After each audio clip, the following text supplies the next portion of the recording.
મારા ગામમાં છે ને બેન આવાસનો લાભાર્થી તો તેમાં થોડી ઓછી રકમ મળતી હતી. આ તો આપણા નરેન્દ્રભાઈ ગુજરાતના પુત્ર દેશની અંદર વડાપ્રધાન બન્યા અને લાખો રૂપિયાની આવાસો આપવાનું ચાલુ કર્યા. બાકી જે તે વખતે ઓછો આવાસના પૈસા, પણ જેવા આવાસના પૈસા થાય ને એટલે આપણા વાળા એમ કે લાડી કાં તો ગાડી આ જ થાય. પણ એવું નહીં કરતા હોય, પહેલા તમે ઘર બનાવી દેજો, પછી જે કરવું હોય તે કરજો. કારણ કે માન્ય પ્રધાનમંત્રી શ્રી નરેન્દ્રભાઈ મોદી સાહેબનું સપનું છે કે 2047 ની અંદર જ્યારે દેશને આઝાદીના 100 વર્ષ પૂર્ણ થવાના છે ત્યારે વિકસિત ભારતની જે અમને સંકલ્પ કર્યો છે એમના માટે સૌપ્રથમ તો પાયાની સુવિધા, છેવાડાનો માનવી આદિવાસી હોય, દલિત હોય, વંચિત હોય તો એને શિક્ષણની સુવિધા મળે, એને રસ્તાની સુવિધા મળે, એને આવાસની સુવિધા મળે, એને આરોગ્યની સુવિધા મળે. એની કોઈ ચિંતા કરતા હોય તો નરેન્દ્રભાઈ મોદી સાહેબે કરી છે. એટલે આપણા તમામ તાલુકાની અંદર આજે 7,600 જેટલા આવાસોનો લાભ મળ્યો છે. એ આ તાલુકાની વાત કરીએ, આ તાલુકાની અંદર 2 ગામ એવા છે, આ તાલુકાની અંદર 2 ગામ એવા છે કે આજે એક ગામને એકી સાથે બૈડિયા ગામને 511 જેટલા આવાસો લાભ મળી રહ્યા છે એકી સાથે. એની રકમની વાત કરીએ તો 511. સરપંચ સાહેબ છે કે હાથ ઊંચો કરો, ઊભા થાવ.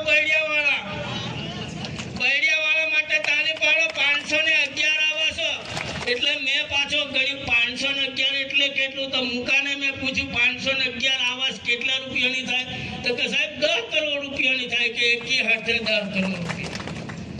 બોલો, આ બૈડિયાવાળાને અભિનંદન આપવા જોઈએ કે નહીં જાગૃત સરપંચ તરીકે. એવી જ રીતે બીજા કામની વાત કરીએ, આથા ડુંગરી. તો આથા ડુંગરીની અંદર 3 વર્ષની અંદર કુલ 1000 જેટલા આવાસો મળ્યા છે. 1000 આવાસો. પણ આપણે પાછા એમાં હજુ કશું મળતું જ નહીં. હજુ પાછું આવું કરવું જોઈએ.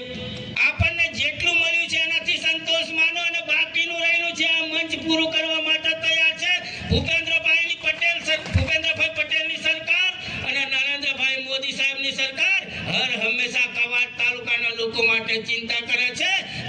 કવાંટ તાલુકાનો વિકાસ હશે તો જ દેશનો વિકાસ થશે મિત્રો.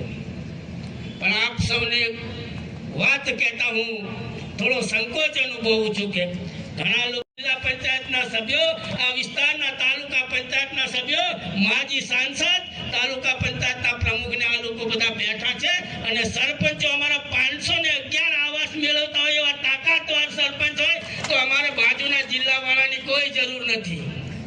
એમને એમ કહેવા માંગુ છું કે તમે ત્યાં જ વિકાસ કરો, તમારો જ વિકાસ કરો. હમણાં થોડા દિવસ પહેલા અમે લોકો મળ્યા હતા, જયંતિભાઈ રાઠવાને અમે ચર્ચા કરતા હતા. તે દિવસે પણ એ ભાઈ આવ્યા હતા. એમણે અહીંયા સમાજ સુધારવાની વાત કરી. અહીંયા આપણા તાલુકાની અંદર મોટા ભાગે રાઠવા, નાયકા સમાજ, ધાણક સમાજ રહે અને એક વખત વસાવા સમાજને સુધારવાની મીટિંગ કરી તો કોઈ રાઠવાને બોલાયા નહીં. કઈ બોલાયા હતા? કોઈ રાઠવાને બોલાયા નહીં. પણ અહીંયા આપણા વાળા કેટલાક જેને ખબર જ નથી તે લોકો આપણા રાઠવા સમાજને સુધારવા માટે તેમને બોલાવે. બોલો, આ રણજીતભાઈ ભીલ છે, એને સમાજ સુધારવા માટે કેટલા પ્રયત્નો કર્યા છે. તો આવા લોકોને બોલાવવા જોઈએ, એને બદલે જેને કોઈ સમાજની ખબર નથી એવા લોકોને અહીંયા બોલાવવા આવે છે. એ ભાઈને વાત કરું, 4-5 મહિના પહેલા છોટાઉદેપુર જિલ્લાની એક શાળાની અંદર મુલાકાત લીધી બેન.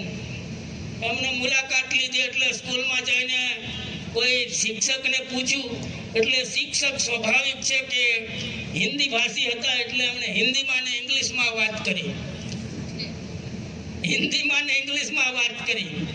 એટલે પછી એમને એવું નિવેદન આપ્યું કે આ શાળા તો ગુજરાતની છે તો આ શિક્ષક ગુજરાતીમાં કેમ નથી વાત કરતા? ગુજરાતીમાં વાત કરવી જોઈએ. સરકારની ભૂલ કાઢી, પણ એમને પાગલને ખબર નથી કે આ સરકારી માધ્યમિક શાળા ઇંગ્લિશ મીડિયમની શાળા હતી અને ઇંગ્લિશ મીડિયમની શાળા હોય ત્યાં અંગ્રેજી ભણાવતો જ શિક્ષક હોવો જોઈએ, અંગ્રેજી બોલતો જ શિક્ષક હોવો જોઈએ એટલી પણ એમને ખબર નથી ને એ સમાજ સુધારવા નીકળ્યા છે મિત્રો. બીજી વાત કહું છું, અહીંયા વિકાસની વાત કરે છે.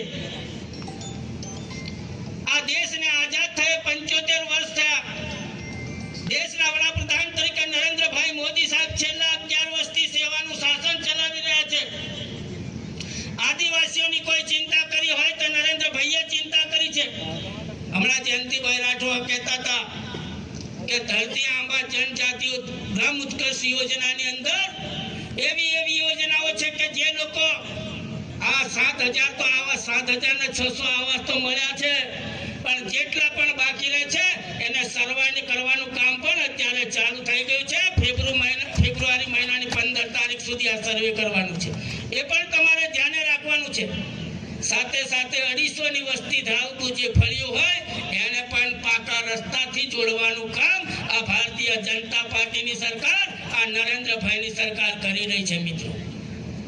આગળ વધીને વાત કરીએ, આદરણીય ગીતાબેન રાઠવા સાહેબે જ્યારે સંસદમાં એક સવાલ કર્યો હતો કે આ વિસ્તારને સિંચાઈની સુવિધા માટે છોટાઉદેપુર જિલ્લાની હેરણ નદી હોય, ઉચ્ચ નદી હોય, ઓરસંગ નદી હોય, આની નદી હોય, આ નદીઓ ઉપર ચેક ડેમ બનાવીને સિંચાઈની સુવિધા ઉપલબ્ધ કરવા માટે અમને જે રજૂઆત કરી હતી એનું પરિણામ આવવાનું શરૂ થઈ ગયું છે. ચેક ડેમ સર્વે થવાનું શરૂ છે મિત્રો. બીજી વાત કહેતા ગૌરવ અને લાગણી અનુભવું છું, આનંદ અનુભવું છું કે આ વિસ્તારના આગેવાન તરીકે હું અને જયંતિભાઈ રાઠવા, અભયસિંહ તડવી અને રાજેન્દ્રભાઈ રાઠવા સાથે મળીને આ વિસ્તારને નર્મદાનું પાણી મળે, સિંચાઈનું પાણી મળે, કવાંટ તાલુકાને મળે, છોટાઉદેપુર તાલુકાને મળે, જેતપુર તાલુકાને મળે એનું સર્વે કરવાનું કામ પણ અમે ચાલુ કરાવી દીધું છે મિત્રો. જે કાંઈ છે તે અમે લોકો કરવાના છે.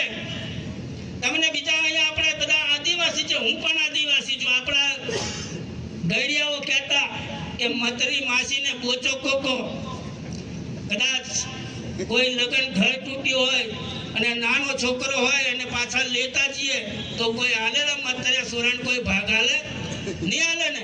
પોતાના હોય તો હાલે ને. તો અમે પોતાના ભારતીય જનતા પાર્ટીના અને ધારાસભ્ય ને હું છે અને તાલુકા પંચાયત ને જિલ્લા પંચાયત પણ છે, એટલે જે કઈ કરવાના છે એ ભારતીય જનતા પાર્ટીના આગેવાનો જ કરવાના છે.